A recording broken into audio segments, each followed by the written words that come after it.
when the Julian calendar started, it had 8 days. It was an 8-day week. As you can see in this this picture that I have here of a Roman calendar, ancient Roman calendar, and the letters go from A to H. 1, 2, 3, 4, 5, 6, 7, 8. This was an 8-day calendar week that the Romans had under Julius Caesar, and that calendar was all messed up. That it was so bad that the different seasons were like the winter months were falling in the summer, so it was all jacked up. So this guy Julius Caesar, he had to consult with I believe he was an astronomer slash mathematician, something to that effect.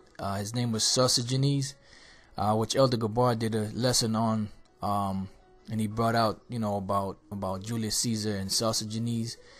He mentioned them in the one article he was reading. So I had looked up some research. I did a little research, and I found out, that is correct. I just wanted to get it for myself. So the Romans, when they first set up the calendar, it was an 8-week calendar. So basically, just from that point alone, the whole calendar is totally off and messed up. So why would you follow that calendar? Then the brother Ariala from Texas, he sent me a video on my phone, which I just posted up on GMSinfo channel, where it goes into the origins of the Julian calendar, and how it was all jacked up, and I posted it up on GMSinfo channel. The guy says Yahushua and Yahuwah, which are not the names of the Lord, Yahweh and Yahweh Shai. But the point is, the information on the history, that's the reason why I posted the calendar up. Alright, so what I'm going to do in this lesson, I'm going to go into the origins of, because see, we already established pretty much that the Julian calendar / Gregorian calendar today is all jacked up. It doesn't follow the scriptures, in the book of Genesis, the first chapter, on how to count days, so on and so forth. So already that's out the door. But in this lesson, once the calendar was reformed, which Sosigenes helped Julius Caesar reform the calendar, so to speak.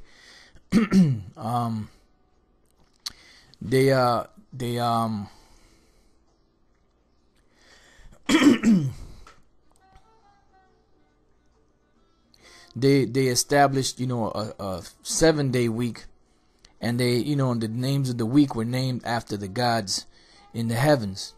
All right, such as Saturn, and the moon, the sun, Thursday, Friday, and all of that. All of those names they were all named after Roman gods. All right. So what happened was, once that was established, because in 46 BC, that was known as a year of the confusion of the calendar, or something to that effect, because that calendar in 46 BC was so messed up. The calendar was messed up before, it was messed up on 46 BC, and it was messed up after anyway. But it was so jacked up that they called it the year of confusion.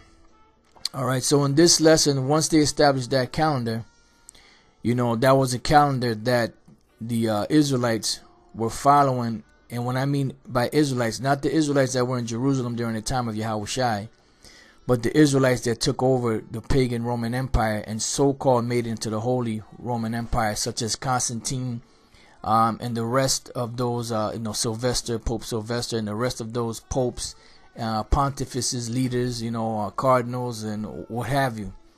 All right. So what happened was, when you go up in the history, around the 500, towards the late 500 BC, which is the 6th century, towards the late 6th century BC, there was a man by the name of Archbishop Martin of Braga, which Braga is in Portugal. All right, and what he did was, which I'm going to read a little excerpts from that. What he did was, he took the Roman days that were already in error and added so-called biblical days. Like the first day, the second day, the third day, and then the Sabbath, which he put the Sabbath on Saturday. you know, but that's not the day of the Lord, you know, but he put those names on there to get rid of the pagan, but the calendar was still in error, you know. So you can't take the lunar calendar and jam it into the Julian calendar / Gregorian calendar. It's not going to work. They're two different systems, as we've been telling you before. So I have information here. This is from a book called The Role of St. Martin of Braga in the Development of Ecclesiastical Attitudes Towards Alternative Religious Beliefs and Practices in 6th Century Gaul and Northern Iberia.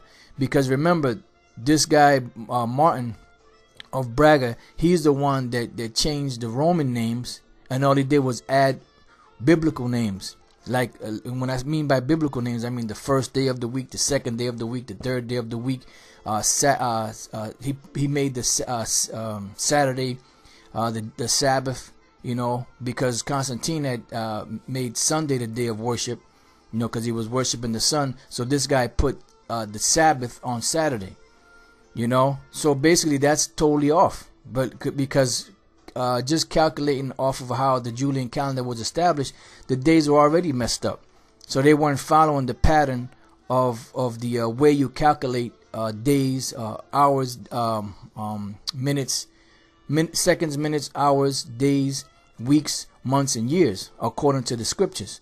All right, so I'm just going to read some excerpts off of here, you know, just to give you an idea of this guy, Martin of Braga, and how he changed that. And that's why today you have these clowns that say that Saturday appears in the Bible if you study, like Mike the Hamite, which he's all totally bugged out. Now, which he was totally bugged out, but now he's really went off the deep end. All right, so I'm just going to try to read some of this quickly so we can get to some scriptures and end the lesson. It says, Martin's tolerant attitude. Martin is said to stand out from all other Gallo-Iberian bishops, both his predecessors and his contemporaries, in that he did not espouse the use of violent means of correction against those who stray from orthodox rules of practice and behavior, while other bishops such as Caesarius of Arles, 470 to 542, advanced more or less severe physical punishment for those who practice idolatry. Martin maintained that transgressions of this sort were the result of ignorance and should be corrected by education. Martin never appeals to his own not inconsiderable temporal authority. He never threatens his readers with punishment or excommunication. His readers are left to reflect upon his words and then to act accordingly. This is some of the sources. If you brothers want to post this up, you can go to the sources if you want to get deeper into it. Ferreiro attributes Martin's tolerant and compassionate attitude toward the ignorance and rebelliousness of his flock to the study of the classics, an activity which as well shall we shall later see. Many of his fellow churchmen shunned entirely because much of the literature involved was pagan providence, and they were all using that. They were using pagan, which went back to Israel, because they were using pagan practices within the scriptures anyway.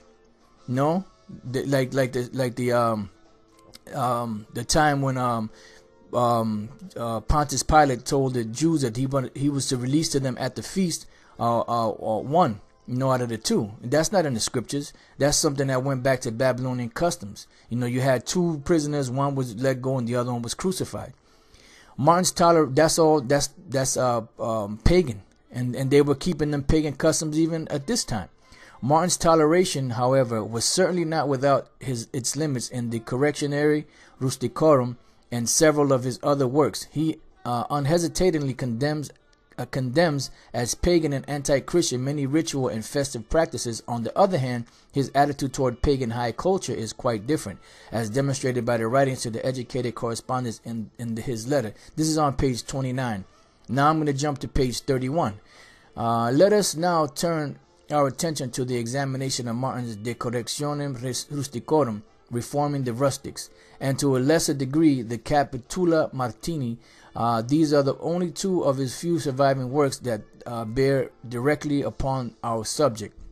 According to Ferreiro, Martin of Braga presided over the Second Council of Braga and provided its lengthy postscripts, the Capitula Martini, although a bishop named Lecrucius officially presided over the First Council of Braga. Ferreiro states that there is little doubt that Martin was the primary force that made such a gathering possible. The first canon of Second Braga requires the bishops to warn people against the practice of idolatry and other serious crimes such as murder, adultery, and perjury, and many of the canons in Martin's Capitulus condemned idolatrous practices as well.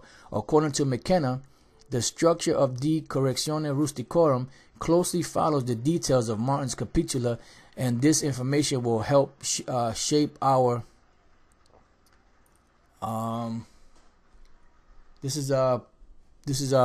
believe this is now, let me see, that was 29, 31. All right, this is page 35. We're jumping around a little bit in here. It says fire, deep water, and spring of water. Let me see something. Hold on. Shape our.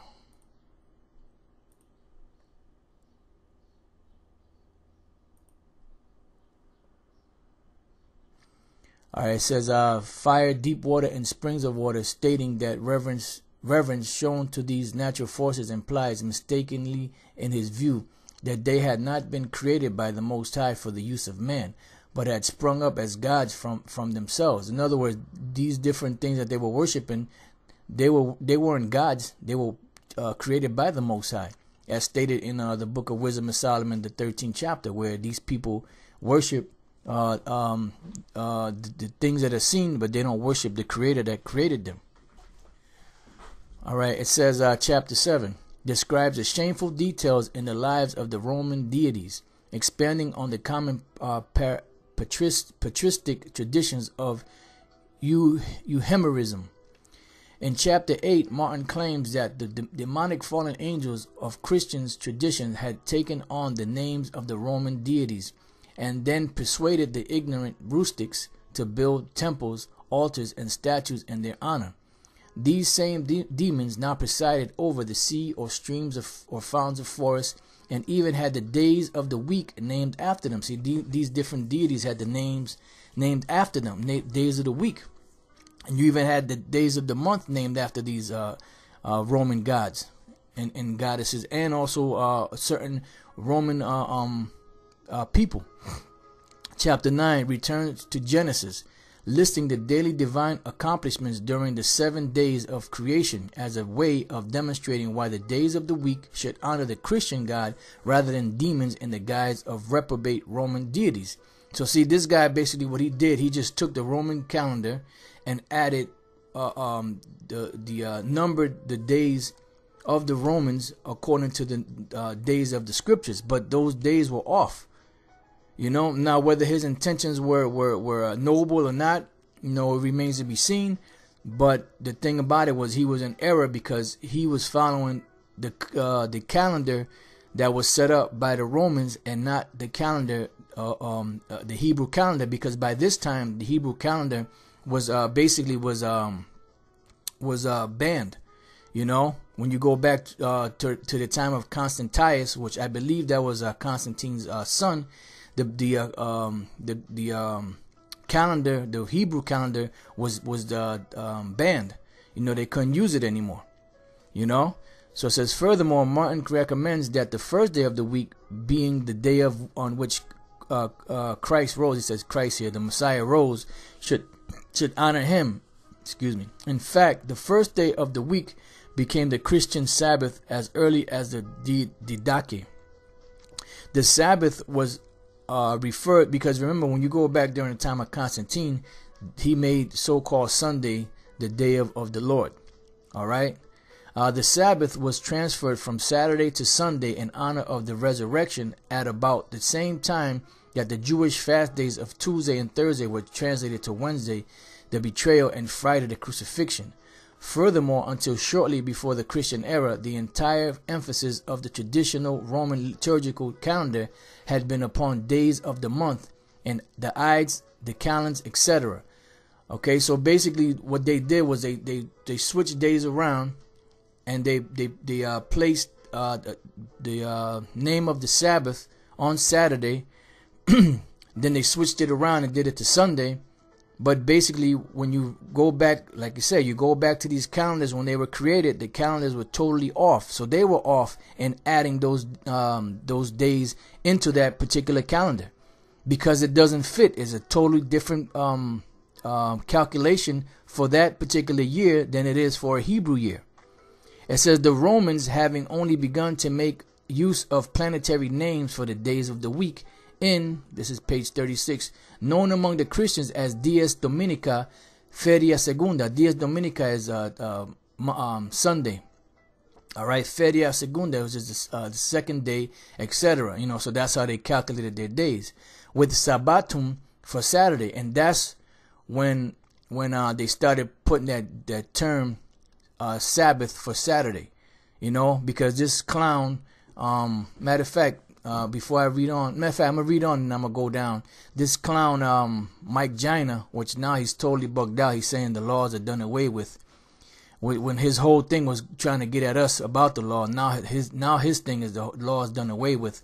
He put a comment on one of the videos. I believe it was probably one of my videos or some other video. He says Saturday is in the Bible if you study hard enough, study some more. So he's basically referring to Sabbatum, you know, which is a Greek way of saying the Sabbath, but that's a modern use for the name for the day or for Saturday. That's a modern term use, because when you go back to the beginning, it was what? It was Saturn's day. It was a day of Saturn. It wasn't the Sabbath day. That's something that they put on later in the history, because they were trying to add the biblical names to or biblical days to the Julian calendar. All right. And matter of fact, before I read on, now I'm gonna finish reading this, and then I'm gonna go to the other point. It says, but the Roman planetary names for the days of the week had come into general Christian currency by late in the 3rd century. See, in a like manner, chapter 10 criticizes the ignorant rustics for believing that the calends of January marked the beginning of the year. According to Martin, since the Most High began creation by dividing the light from the darkness, this division must have been exactly equal, and thus the vernal equinox, when day and night are of the same length, should be taken as the beginning of the year, since the Most High subsequently divided the light into unequal parts, creating the sun and the moon. It seems more likely that Martin's argument was based on other concerns which were more traditional than scriptural in provenance. So now I just want to go down here real quick to this scripture here. This is the book of Acts 20:7. It says, and upon the first day of the week, when the disciples came together to break bread, Paul preached unto them, ready to depart on the morrow, and continued his speech until midnight. So basically, reason why I went here, because when you look in the scriptures in the Greek, when you look up the word Sabbath in the Greek, it says Sabbaton, right? But then here, when you look up the word week in the in the Greek, the word is Sabbaton, which doesn't mean a Sabbath in this case. Right, it says the 7th day of each week, which was a sacred festival on which the Israelites were required to abstain from all work. The institution of the Sabbath, the law for keeping holy every 7th day of the week, a single Sabbath day, 7 days a week. So this word Sabbaton basically means week. You know, in this case, it doesn't mean the Sabbath. You know, because each week had 7 days. But now when you go back to the Julian calendar, when they first started that Roman calendar, it was an 8-day week. So everything was totally off. You know, so they didn't have the right day set up, you know, the right day set up to be able to calculate a real calendar, which goes back to the Hebrew calendar. All right. Now, what I want to do is I want to go here to Sirach 43. The point is in verse 6, but I'm going to start at the top. The pride of the height, the clear firmament, the beauty of heaven, with its glorious show. The sun when it appeared, declaring at his rising a marvelous instrument, the works of the Most High. At noon it parcheth the country, and who can abide the burning heat thereof? A man blowing a furnace is in works of heat, but the sun burneth the mountains 3 times more, breathing out fiery vapors and sending forth bright beams. It dimmeth the eyes. Great is the Lord that made it, and at his commandment runneth hastily. He made the moon also to serve in her seasons for a declaration of times and a sign of the world. So the Lord made the moon to serve in her season for a declaration of times. Why? Because the moon is what dictates the times. Why? Because the day starts in the evening. Now the brother Manatazakba, I believe he did a lesson on this, or it was either him or another brother I was watching. Oh no, I'm sorry, it was the brother down in DC. You know, the brother Manat Zakba, he read this scripture in one of his videos. But the brother down in DC, Salaki brother, I can't remember your name right now. The brother down in DC, he did a video on this, and he went into this particular scripture.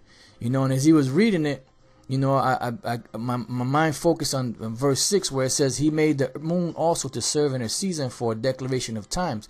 So a declaration of times, because the moon was what dictated a day, because a day started in the night. The evening and the morning were the first day. All right. So now when you look up this word here, times, when you go back to the Latin, et luna in omnibus in tempore suo ostensio temporis et signum aevi. So the word temporis is for the word time, as we read here. You know, where is it? Verse 6. For declaration of times. So now when you look up that word temporis, the word tempus is a portion of time, period, season, interval. Why? Because the moon is what governs the moon is what governs the moon is what governs the cycle of days, weeks, months, years. It begins with the rising of the moon, and then when the sun comes up, that's that first day, and it goes all the way until the sun goes down and the next moon comes up, and then that's the second day. That's how you calculate days. So that's how you calculate days, weeks, months, and years, by the moon. Everything starts with the moon. It says, so now I looked up some of these words, like the word time, right? The word time, the indefinite continued progress of existence and events in the past, present, and future, regarded as a whole. A point of time as measured in hours and minutes past midnight or noon. All right. Then I looked up the next word, which was period. And the word period, a length or portion of time. A punctuation mark used at the end of a sentence belonging to the characteristics of a past historical time, especially in style of design. So it's basically a length of or portion of time. Then the next word was season. So I looked at the word season. Each of the 4 divisions of the year, spring, summer, autumn, and winter, marked by particular weather patterns and daylight hours resulting from the Earth's changing position with regard to the sun. So basically, when you look up all these words, is letting you know basically that the moon is what governs everything. You know, it governs the times. So then I looked up the word interval, and the word interval is, it says, an interval, time, or space. A pause, a break in activity. It says, after his departure, there was an interval of many years without any meeting. So basically, it's a process of time, you know, because you could either have minutes, you could have seconds, minutes, hours, or you could have days, weeks, months, and years.